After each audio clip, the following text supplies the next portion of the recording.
Years ago, darkest moments, and one that nearly took a life. On BBC Two now, this is back.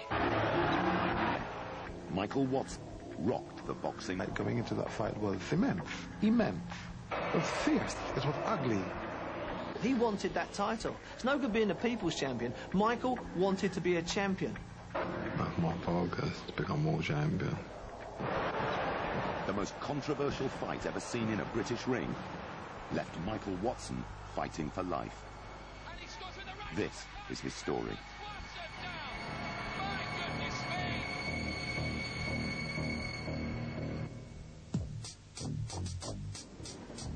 Dalston is home to one of London's biggest black communities.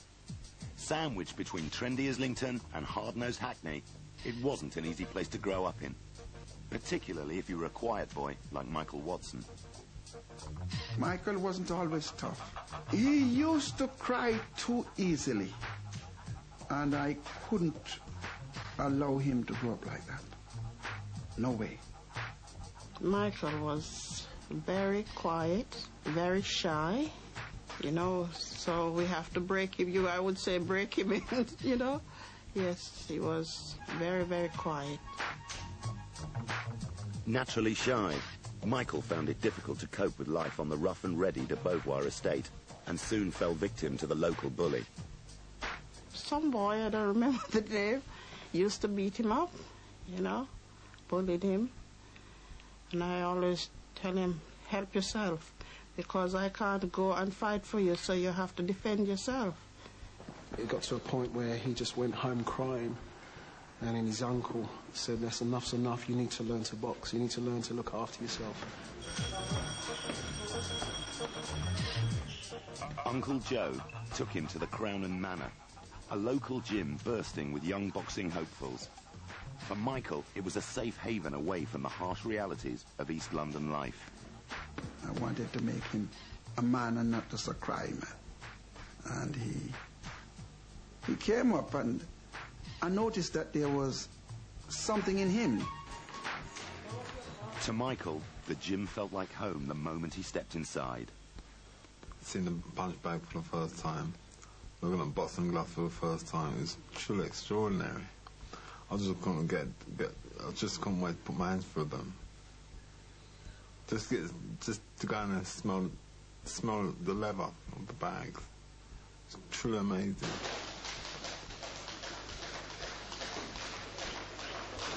Things were coming out gently. Things were coming out, you know, as he got confident, his natural ability started to show. He had good ring craft, he had a good thinking brain, nice jab, good left hook. Yeah, everything clicked. In time, everything clicked together. Boxing was me. I was in complete control. And it was only after a few weeks I became top man in the club. It wasn't long before Michael stepped into the ring. And as a promising junior, he started to win. Boxing, it takes years and years of hard work. You know, it's not something which you actually can go to the gym and train for, 2 or 3 weeks or 2 and 3 months. It's a sacrifice you've got to make over a period of time. From 15, 16, your ultimate ambition is to become a champion, but it's a long process. It takes a lot of time, a lot of dedication, and a lot of preparation.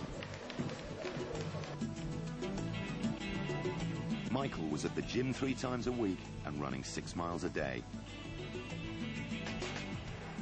By 1984, he moved up the ranks to fight in the Amateur Boxing Association Championships.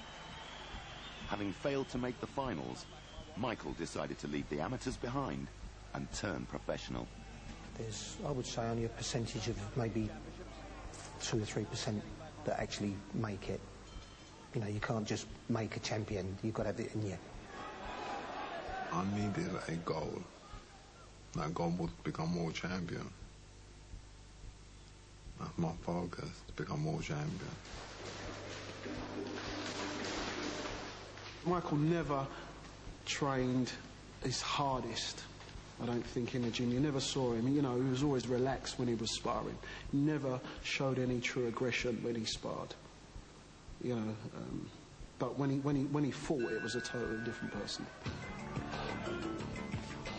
The main thing I liked about Michael was that there really was no side to him.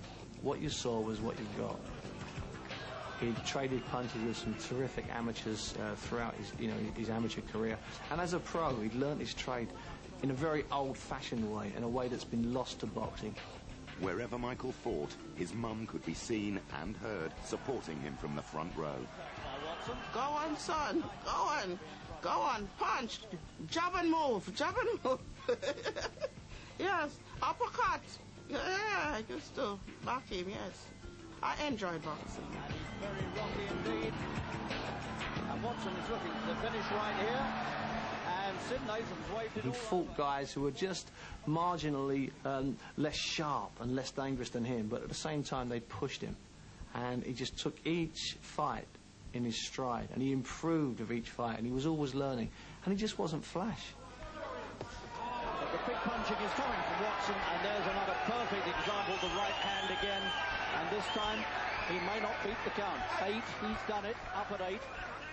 Really, he was a well-schooled, clever, skillful boxer first and foremost.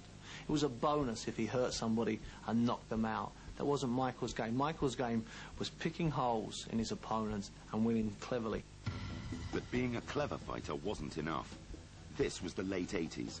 It was the era of flash, hype, and the great British middleweights. It was the era of Nigel Benn and Chris Eubank. It was such a fantastic scene with so many good fighters and so many good fights that you tended to take it for granted. This could be a real sensation, a real turn-up in the Albert Hall.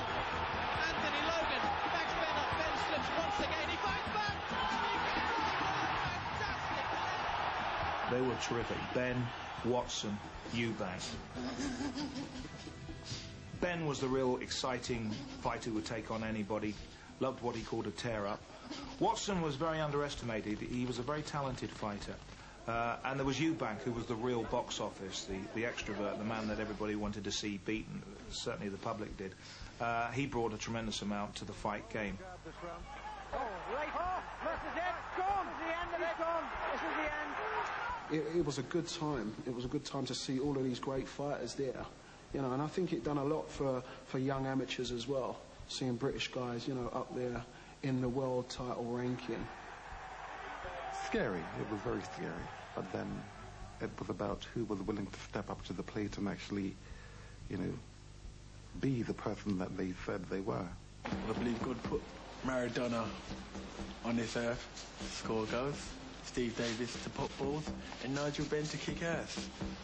That's the way I look at it. He still wants to come forward. He still wants to trade close in. Referee breaks them up. No. All of the British middleweights were focused on title glory.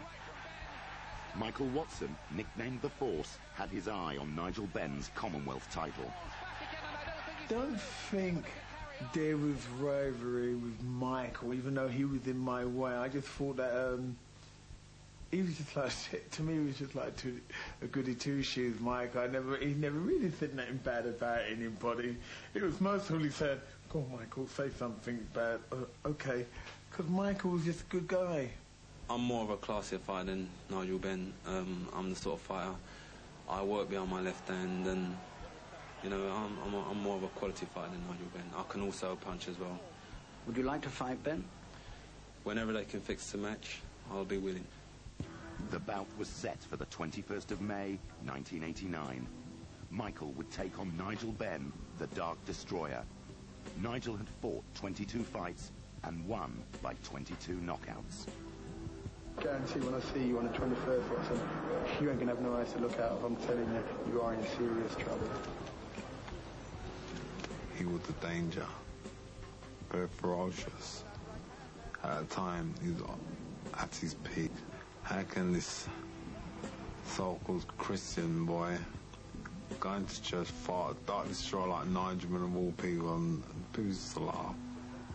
Nigel was the Dark Destroyer, meeting the Force. It was a gladiator's appointment that night.